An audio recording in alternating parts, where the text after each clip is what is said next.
നമസ്കാരം. News middle ഈസ്റ്റിലേക്ക് സ്വാഗതം. ആദ്യം പ്രധാന വാർത്തകൾ. പ്രധാനമന്ത്രിക്ക് കേരള പ്രവാസികാര്യ മന്ത്രി കെ.സി. ജോസഫിന്റെ കത്ത് പ്രവാസി ഭാരതീയർക്കുള്ള പ്രത്യേക മന്ത്രാലയം നിർത്തലാക്കാനുള്ള നീക്കം പിൻവലിക്കണമെന്നാവശ്യപ്പെട്ടു. ലോകത്തെ ഏറ്റവും വലിയ യാത്രാ വിമാനം ഇന്ത്യൻ മണ്ണിൽ പറന്നിറങ്ങാൻ ഒരുങ്ങുന്നു. എമിറേറ്റ്സിന്റെ എയർബസിന്റെ പ്രതിദിന സർവീസ് ജൂലൈ 21 മുതൽ ദുബൈയിൽ നിന്ന് മുംബൈയിലേക്ക്. ആറന്മുള വിമാനത്താവളത്തിന്റെ പാരിസ്ഥിതിക അനുമതി ഗ്രീൻ ട്രിബ്യൂണൽ റദ്ദാക്കി. വനം പരിസ്ഥിതി മന്ത്രാലയത്തിന്റെ അനുമതി നിയമവിരുദ്ധം. പദ്ധതി തുടരാനാവില്ലെന്നും ട്രിബ്യൂണൽ. സാങ്കേതിക അനുമതികൾ വാങ്ങേണ്ടത് കമ്പനിയാണെന്നും സർക്കാരിന് ഉത്തരവാദിത്തമില്ലെന്നും ഉമ്മൻചാണ്ടി. വിധി സ്വാഗതാർഹമെന്ന് വി.എം. സുധീരൻ. മുഖ്യമന്ത്രിക്ക് തിരിച്ചടിയെന്ന് വി.എസ്. അച്യുതാനന്ദൻ. കശ്മീരിന്റെ പ്രത്യേക പദവി സംബന്ധിച്ച വിവാദത്തിൽ ഉമർ അബ്ദുള്ളക്കെതിരെ RSS. കശ്മീരിനെ കുടുംബസ്വത്തായാണ് ഉമർ കാണുന്നതെന്ന് RSS നേതാവ് രാം മാധവ്. 370-ാം വകുപ്പ് ഇപ്പോൾ വിവാദമാക്കേണ്ടെന്ന് BJPക്ക് RSS നിർദ്ദേശം. രാജ്യത്തെ വർഗീയമായി ധ്രുവീകരിക്കാൻ BJP ശ്രമിക്കുന്നുവെന്ന് കോൺഗ്രസ്. IPL-ൽ കൊൽക്കത്ത നൈറ്റ് റൈഡേഴ്സ് ഫൈനലിൽ കിങ് 11 പഞ്ചാബിനെ 28 റൺസിന് തോൽപ്പിച്ചു. എലിമിനേറ്റർ റൗണ്ടിൽ ചെന്നൈക്ക് വിജയം.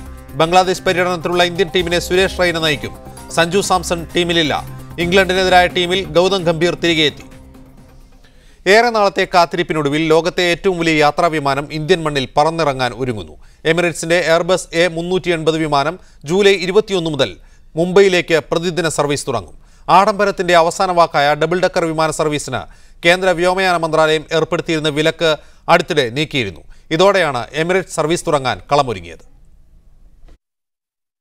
ദുബൈയിൽ നിന്ന് മുംബൈയിലേക്കും തിരിച്ചും EK500, EK501 വിമാനങ്ങളാണ് സർവീസ് നടത്തുക. പുതിയ സർവീസ് തുടങ്ങുന്നതോടെ ഓരോ ഭാഗത്തേക്കും പ്രതിവാരം 2158 സീറ്റുകളുടെ വർധനയുണ്ടാകും. അമേരിക്ക, യൂറോപ്പ് എന്നിവിടങ്ങളിൽ നിന്നുള്ള A380 യാത്രക്കാർക്ക് ദുബൈയിൽ നിന്ന് വിമാനം മാറിക്കയറാതെ തന്നെ ഇന്ത്യയിലെത്താം. മുംബൈ റൂട്ടിൽ സർവീസ് നടത്തുന്ന A380 വിമാനത്തിൽ 14 പ്രൈവറ്റ് ഫസ്റ്റ് ക്ലാസ് സീറ്റുകളും 80ഓളം ബിസിനസ് ക്ലാസ് ഫ്ലാറ്റ് സീറ്റുകളും 399 ഇക്കോണമി ക്ലാസ് സീറ്റുകളുമാണ് ഉണ്ടാവുക. ടച്ച് സ്ക്രീൻ LED TVയിൽ 1800ഓളം ചാനലുകളിലൂടെ ഏറ്റവും പുതിയ സിനിമകൾ ആസ്വദിക്കാം. TV ഷോകൾ, സംഗീത പരിപാടികൾ, ഗെയിമുകൾ എന്നിവയും യാത്രക്കാർക്ക് മുന്നിലെത്തും. ഇതിനു പുറമെ മൊബൈൽ ഫോൺ, ഡാറ്റ, വൈഫൈ സംവിധാനങ്ങളും ഏർപ്പെടുത്തിയിട്ടുണ്ട്. ബിസിനസ് ക്ലാസ്സിലെ ലോഞ്ചിൽ ഒത്തുചേരാനുള്ള സൗകര്യവും ലഭിക്കും. എമിറേറ്റ്സിന്റെ ഏറ്റവും വലിയ മാർക്കറ്റായ ഇന്ത്യയിലേക്ക് A380 സർവീസ് തുടങ്ങാനായതിൽ അതിയായ സന്തോഷമുണ്ടെന്ന് സീനിയർ വൈസ് പ്രസിഡന്റ് അഹമ്മദ് കൂറി പറഞ്ഞു. എമിറേറ്റ്സ് സ്ഥാപിതമായ 1985 മുതൽ ഇന്ത്യയിലേക്ക് സർവീസ് നടത്തിവരുന്നുണ്ട്. പ്രതിവാരം 185 വിമാനങ്ങളാണ് ഇന്ത്യയിലേക്ക് പറക്കുന്നത്. ഡൽഹി, ഹൈദരാബാദ് എന്നിവിടങ്ങളിലേക്കുള്ള സീറ്റുകൾ കൂട്ടാനും എമിറേറ്റ്സ് തീരുമാനമെടുത്തിട്ടുണ്ട്. ഡൽഹിയിലേക്ക് പ്രതിവാരം 980 സീറ്റുകളും ഹൈദരാബാദിലേക്ക് 680 സീറ്റുകളും കൂടും. ലോകത്ത് ഏറ്റവും കൂടുതൽ A380 വിമാനങ്ങളുള്ള കമ്പനിയാണ് എമിറേറ്റ്സ്. 48 വിമാനങ്ങളാണ് ഇപ്പോൾ എമിറേറ്റ്സിനുള്ളത്.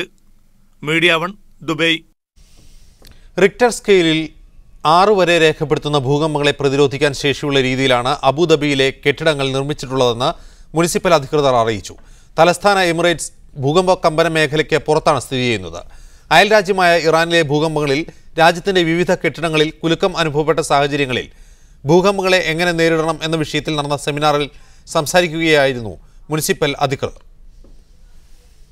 ജലലഭ്യത കുറഞ്ഞതും ഉപഭോഗം കൂടിയതുമാണ് ഇന്ന് അറബ് രാജ്യങ്ങൾ നേരിടുന്ന ഏറ്റവും വലിയ വെല്ലുവിളിയെന്ന് ഖത്തർ പ്രധാനമന്ത്രിയും ആഭ്യന്തരമന്ത്രിയുമായ Sheikh Abdullah bin Nasser bin Khalifa Al Thani പറഞ്ഞു. ദോഹയിൽ 2ാമത് അറബ് ജലസമ്മേളനം ഉദ്ഘാടനം ചെയ്യുകയായിരുന്നു അദ്ദേഹം.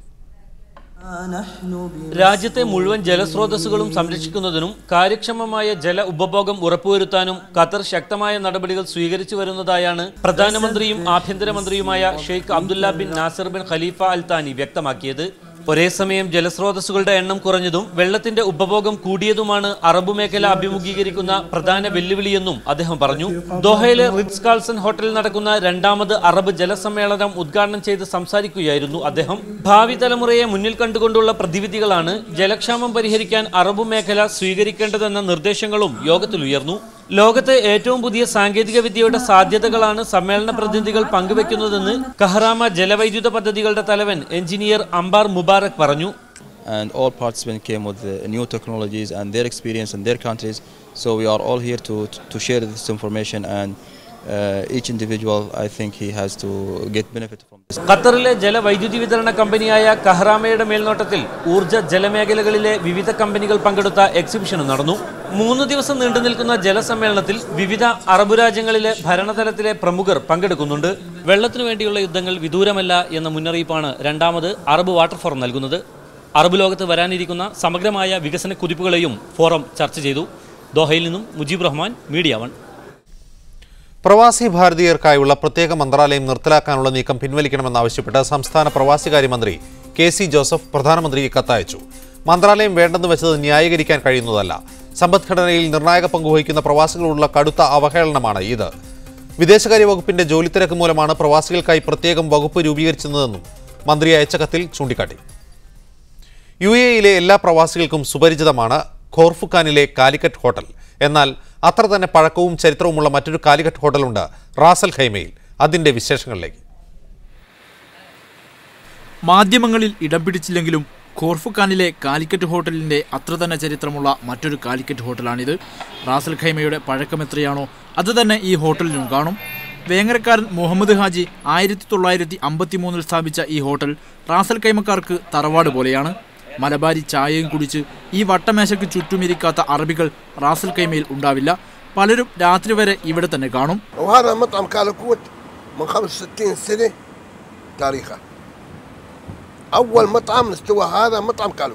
മുഹമ്മദ് ഹാജി ജീവിച്ചിരുന്ന കാലത്ത് റാസൽ ഖൈമ ഭരണാധികാരികൾ വരെ ഇവിടുത്തെ സ്ഥിരം സന്ദർശകരായിരുന്നു.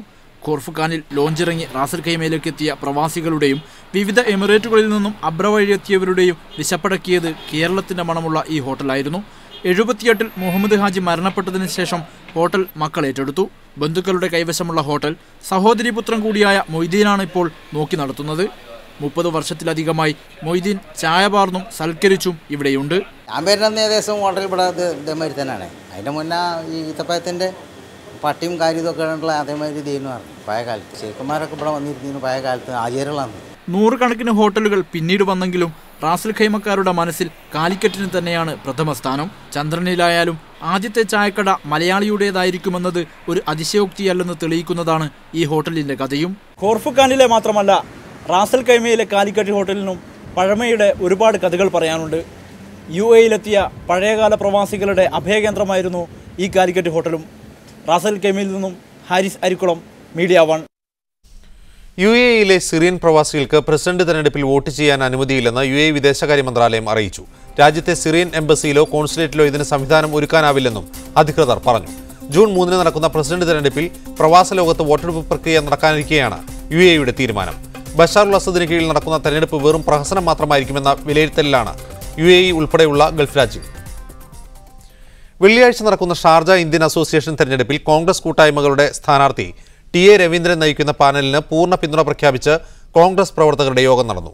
കോൺഗ്രസ് നേതൃത്വം നൽകുന്ന മുന്നണിയിൽ അബുദാബി, ദുബായ്, ഷാർജ, അജ്മാൻ, ഉമ്മുൽ ഖുവൈൻ എന്നീ എമിറേറ്റുകളിലെ കോൺഗ്രസ് ഘടകങ്ങളും KMCC, mass, Sharjah Priyadarshini, NRI forum, യുവ കലാസാഹിതി, സൗഹൃദവേദി, മാൽക്ക, അജ്മാൻ വീക്ഷണം തുടങ്ങിയ സംഘടനകൾ അടങ്ങുന്ന വിശാല ജനാധിപത്യ സഖ്യമായാണ് മത്സരിക്കുന്നത്. ഷാർജയിൽ മിനി ബസിന്റെ ടയർ പൊട്ടിത്തെറിച്ചുണ്ടായ അപകടത്തിൽ ഒരാൾ മരിച്ചു. 12 പേർക്ക് പരിക്കേൽക്കുകയും ചെയ്തു. തൊഴിലാളികളെയും വഹിച്ചുള്ള മിനി ബസ്സാണ് അപകടത്തിൽപ്പെട്ടത്. പരിക്കേറ്റവരെ ഹെലികോപ്റ്റർ മാർഗം ദെയ്ദിലെ അൽഖാസ്മി ആശുപത്രിയിലേക്ക് മാറ്റി. ടയർ പൊട്ടിയതിനെ തുടർന്ന് നിയന്ത്രണം വിട്ട മിനി ബസ് പലതവണ റോഡിൽ തലകീഴ് മറിഞ്ഞതായി ദൃക്സാക്ഷികൾ പറഞ്ഞു. അമിത വേഗതയും അപകടത്തിന് കാരണമാണെന്ന് ഷാർജ പോലീസ് ഉന്നതോദ്യോഗസ്ഥൻ colonel Saif Mohammed Al Shamsi